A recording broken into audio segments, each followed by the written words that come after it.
it's a good segue before we get talking to the senator. The state of California, and you may be interested in this, Senator, is considering a gas rebate. Okay, $400 for every taxpayer. Just send them $400 as part of their tax return, and it would. Let's see, it's $9 billion is what that would cost. They have the highest gas tax in the country at 51 cents versus our 18 and change. Yes, and I guess if you had $46 billion laying around, you can afford to do that. Which but was their also, surplus last year. $46 billion. It's unbelievable. Out of $110 billion annual budget. So, and they attribute that mostly to capital gains. It's all the young rich folks in Silicon Valley that cashed out of crypto and all their holdings that saw a huge run-up in the market last year. That was huge. They booked the capital gains, and in California, capital gains, I think, are taxed just like ordinary income. The top rate, over $1 million, 13%. $1 billion capital gain in California is squat in a year. So, anyhow, just a contrast of the most populous state in our state, but looking to give some relief are Republicans, by the way, in the state of California, which are in the scant minority in the Golden State. Thanks for coming in. There are fewer people in California to receive that rebate. They've all left and gone to Texas and other states, so That's they're true. fleeing. All right, appreciate you coming in, Senator. Good to see you. I know you're out and about doing business today, as you should be, sir, but always a pleasure having you in the studio. So this week, down there at the Capitol, the teacher pay raise. Yes. Looks like that's headed to the governor, right? Is that where we are? Come out of House? We have, I know the Senate has passed the conference report on our side.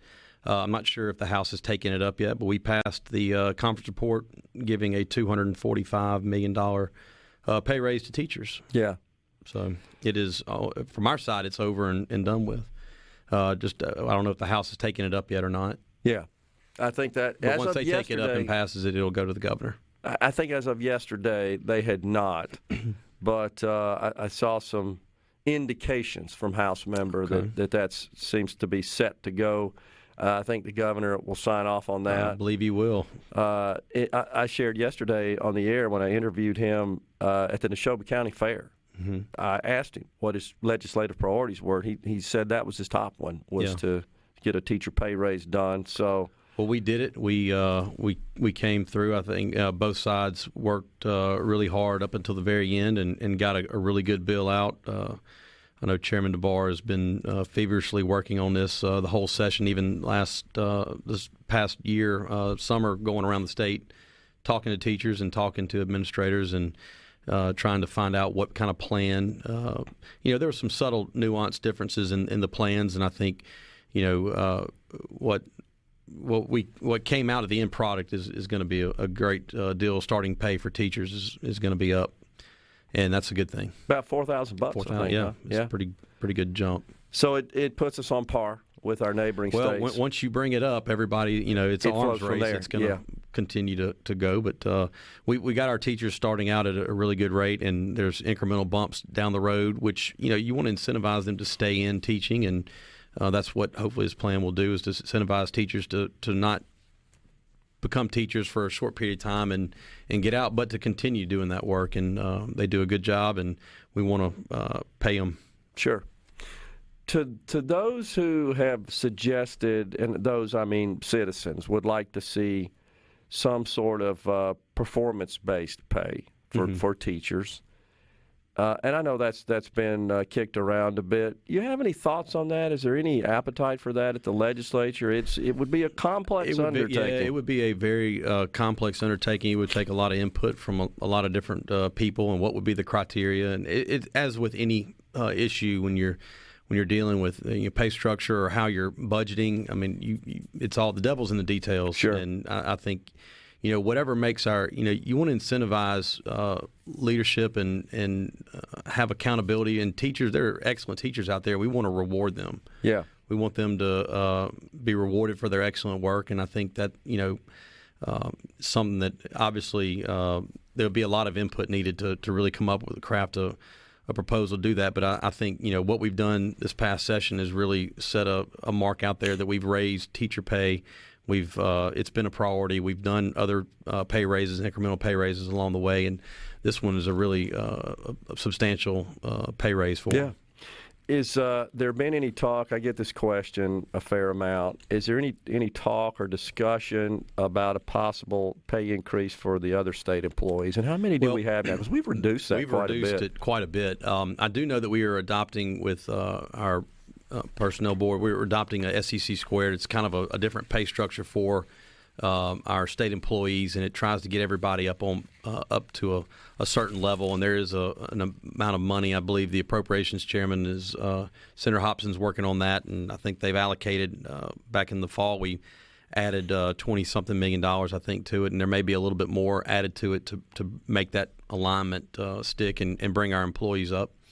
Unfortunately, inflation hits everybody. It hits your business, your home, and it hits government. And our wages, how we pay employees. You look at corrections and the problems they've had in keeping guards, and it's based on being able to pay somebody. I've heard Commissioner Kane on your show and talking about what other states are paying. They're shipping them across the state to work at other prisons in neighboring states because they're paying them more. So we got to get the pay up where we have the guards there, and that was one of the problems. We didn't have enough guards in our prisons. So it's just, unfortunately, it's just a part of having to do one of the fundamental jobs of government that people want. Is they want a correction system that works, that takes care of bad actors, and deals with them so society doesn't day in, day out.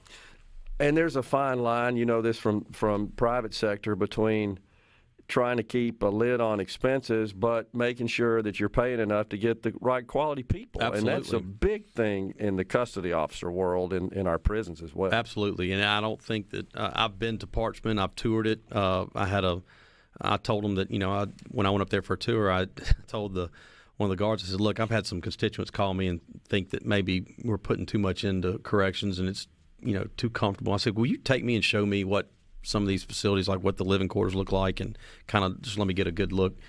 And so the lady said, yeah, sure, hop in the van. So she and Senator Doty was with me, actually. Yeah. We were on a property tour with several other legislators, and she wanted to see it too. So we hopped in a van and started driving around Parchman. We pulled up. I was assuming we pull up to a building, storefront door, walk in, have a command center, and look at a pod. And we pulled up to a gate. And in the middle of the fenced-in yard was a building, and there were about 175 inmates out there working out, pumping iron, playing basketball, sitting outside in the middle of the day. And I was looking around at Senator Doty and this lady, and she pushed a button on the gate to buzz us in. I'm like, wait a minute, where are the guards? She said they're both in there. I said, both? Two. And I remember the gate buzzed. This lady opened the door and walked right in, and I was like, here we go.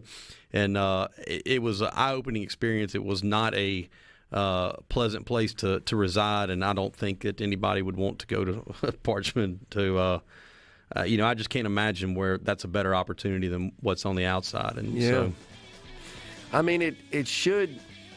it should be humane, absolutely. but it shouldn't be. It shouldn't be Waldorf comfortable. Yeah, absolutely. You shouldn't make it very comfortable. It's a penalty for crimes you've committed. We got a break right here. We'll come back and talk some taxes if you want to. We got Senator Josh Harkins in the studios, the Element Wealth studios on MidDays. Just to kind of level set here, Senator, to inform our audience. And help me if I get these numbers wrong, but of our general fund spending, education consumes 53% roughly. Is that the last data? If you add IHL, community colleges, it's somewhere around in the mid-50s, I think. Somewhere in that area. All right, but it's the lion's share. The lion's share. And next is Medicaid and other so-called social welfare, usually in the 18-20% range, to my recollection. DPS, you get up to about 70. Have Medicaid, DPS, Department of Human Services. Corrections would be next. Child Protective Services. That is a new agency that has been morphed out of Department of Human Services that's got a significant budget that, we're under a court order for that. So it's, it's one of those things that we're having to get some things straight and correct. But it's we have 110 appropriations every year, and 6 or 7 of them meet about 70 75% of the budget up. Yeah. 75 cents of every 98 cents we spend is eaten up by just a very few budgets. Yeah, because if you look at the rest of the slices of the pie, they're fairly thin. Mm-hmm. But what stands out is education, Medicaid, corrections. Mm-hmm. It's kind of in that order typically. Yeah. And that's our share of Medicaid. That's the state's match. That does not account for the entire size and scope of the program, which when you add the state's share and the federal share is almost neck and neck with our total general budget. Fund budget. Absolutely. It's a gigantic program. A huge budget. And if you look across the other states, it's similar in that respect. But anyway, I just wanted to kind of level set that, especially since we were talking about corrections. I think a lot of folks probably don't know how big a part of our budget corrections is. And even it really pales in comparison to education and Medicaid. Mm-hmm. But it turns out to be a pretty big. Yeah, it's a big budget on its own, and when you include the federal funds. That's true. Absolutely.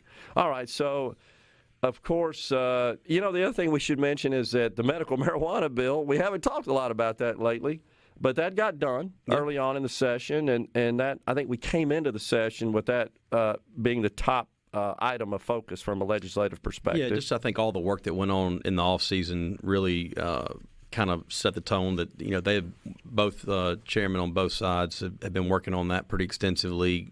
Just I don't know how many versions we went through, but we really had that teed up and ready to go. So that was the first thing, one of the first things that got accomplished and off the table and allowed us to move on to other issues. So that's in the rearview mirror. Mm-hmm. I would submit that what's rapidly evolving to be, I think, is controversial an issue and one that's getting certainly as much cycles almost as medical marijuana is tax reform. Mm-hmm. And we've got two different approaches to that, two different versions that I think are being deliberated now, one from the House, one from the Senate. The House's plan, I think it's fair to say, has changed more dramatically from its original form than has the Senate plan. Mm-hmm. I think that's fair to say. Yeah. But there's a gap, and I know you're working with Representative Trey Lamar on the House side. You guys continue to discuss the details here. Yes. And trying to get something. And then we got the governor that's making some pretty bold statements as well out in the public about what he'd like to see happen. But so where are we? Let me just put it that way. I'll speak for the Senate side because that's what we've been working on, and we this whole thing came about last year in the middle of session, and we took a wait and see approach and to look at over the summer we held hearings. We've talked about it. We've looked at different ideas. There are a lot of levers you can pull when it comes to taxation, but I think if you look around the nation, you see a trend of a lot of other states that are looking at cutting taxes. And,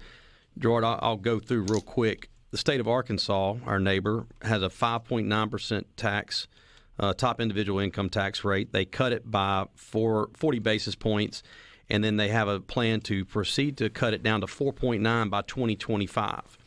Idaho cut its top marginal income tax rate from 6.5 to 6. Its second marginal rate from 3.1 to 3%. Iowa is taking it from a top marginal rate of 8.53 to a flat rate of 3.9 by 2026. Missouri took their rate from 5.4 to 4.8 by 2028, so 6 years. Montana will cut its individual rate from 6.5 down to 6.5 from 6.9. So in 3 years, they'll cut 0.5%. North Carolina will cut their individual income tax rate from 4.99 to 3.99, 1% over 5 years. Utah has a flat 4.95% individual income tax rate. They're going to cut theirs to 4.85. So that's 10 basis points of a cut that they're cutting, that they went ahead and cut. Arizona, they had 4 different brackets, and they're trying to pass a bill that will take it out to a flat 2.5% by some future date. Determined by different options in their bill. And then Indiana, who had a flat rate of 3.23, has passed a bill, and the governor has signaled he will sign it, that takes it from 3.23, their flat income tax rate, to 2.9 by 2029. So over 6 years, they're going to cut it 30 basis points. Yeah. So to me, the significant thing I would point out in that is lots of states are looking at taxes. and lots of states are reducing their rates. They're going down to they're figuring out a path forward to get to a number, and they're implementing it over several years. What the Senate has done, we came out originally with a plan to eliminate the 4%, because if you remember in 2016, we passed the state's largest tax cut, where we eliminated the 3% tax bracket, and we're phasing out the franchise tax on businesses. Worst tax ever, by the way. Worst tax ever, and we're in year 4 of 10 of implementing the largest tax cut in our state's history.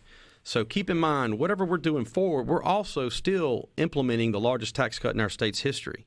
Well, the Senate came out and did a tax cut that would drop the the sales tax on groceries from 7 to 5.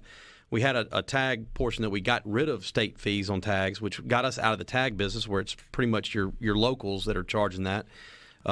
People, didn't think that was just enough, so we got rid of it. But we also eliminated the 4% bracket. Now, we've come back, and that plan was about $316 million. We've come back, and we passed a plan last week that would take the top marginal rate from 5 to 4.6 over 4 years, and then after that, eliminate the 4% bracket over the next 4. So over 8 years, we're going to eliminate the 4% bracket, the top rate from 5 to 4.6%, and we're going to drop your grocery tax from 7 to 5%, costing a total of about $439 million. I'm not going to round up and say 440, but $439 million that we are eliminating of recurring revenue, which would be it would be the biggest tax cut in our state's history. All the while, we're still digesting the last largest state tax cut in our state's history. Yeah.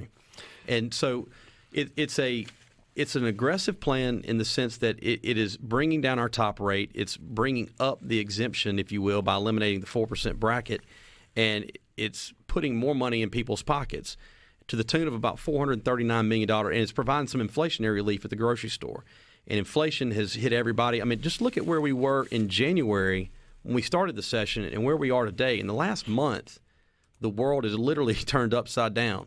I mean, inflation is going through the roof. Gas prices have shot up, absolutely out of sight.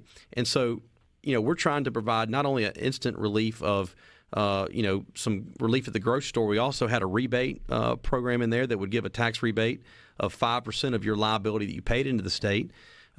Just a little something to help.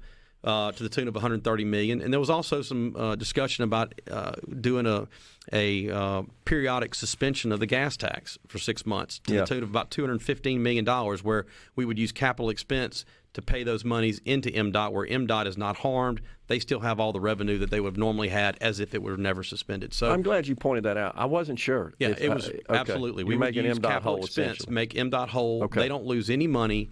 The people get a break of 18.5 cents on every gallon of gas for a period of about 6 months. Yeah. Now, that is a temporary pause. It's inflationary help, which everybody is experiencing. So that was our plan. The total package was about $730 million, but $439 million of it was recurring revenue year over year. Okay. Well, and the federal government is thinking about a temporary pause on its 18 cents and change federal gas tax as well. You got to go? I got a little bit longer. Okay. We got a break. Come back for a couple of minutes? Yes. All right. Sounds good. Senator Josh Harkins is our guest in the Element Wealth Studios. Middays will return. We've got Senator Josh Harkins. He chairs the Senate Finance Committee over there in the Senate. He's responsible for figuring out where we get all the money to run the government. That's the bottom line. And then you hand it off to Senator Hobson, who's got to figure out how to make all that work. Huh? He's got to put it all together. Yeah.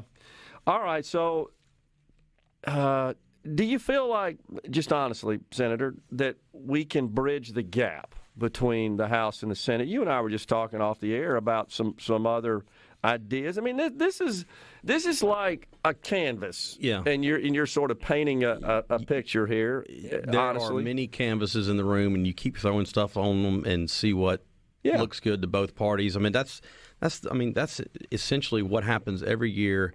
This time of the session is things go to conference, and you talk and you try to figure out what's acceptable to one side. I mean, each side has kind of a position that they're going to hold, and we feel like the responsible and prudent thing to do is to make sure that we're not putting ourselves in a bad position, but we're also providing relief, and we do that in a number of ways. Not only income tax relief, but also the rebate and the grocery tax. And the gas tax. So those are all options. there are a lot of levers to pull in this kind of this tax game that we're sitting here dancing with, and but we want to make sure whatever it is, it's a durable plan. Yeah. It's a durable plan. It's going to last. We all know. I mean, Gerard, and I'm almost willing to bet your listeners don't know exactly how much money has flowed into our state. And I got LBO to run me a report. In the last 2 years since COVID, over $35 billion has poured into our state, directly or indirectly.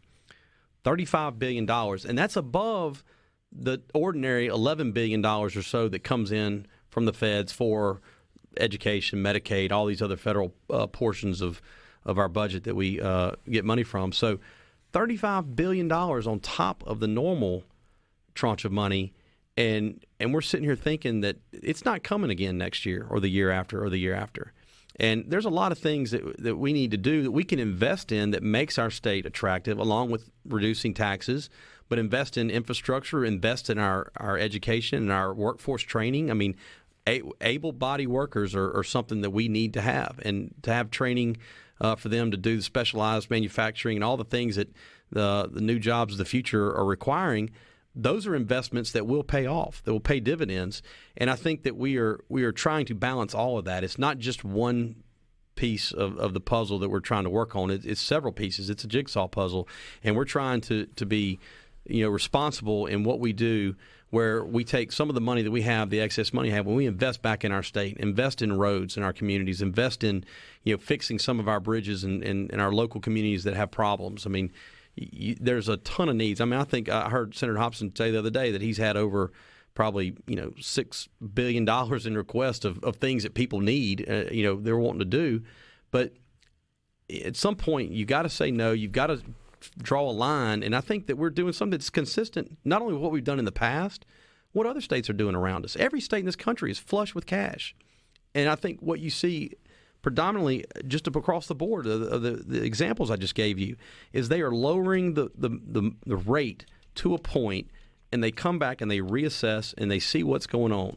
You take a look at your environment, you look at the economy, you look at what your needs are. What our needs are today may be different than what our needs are in 3 or 4 years.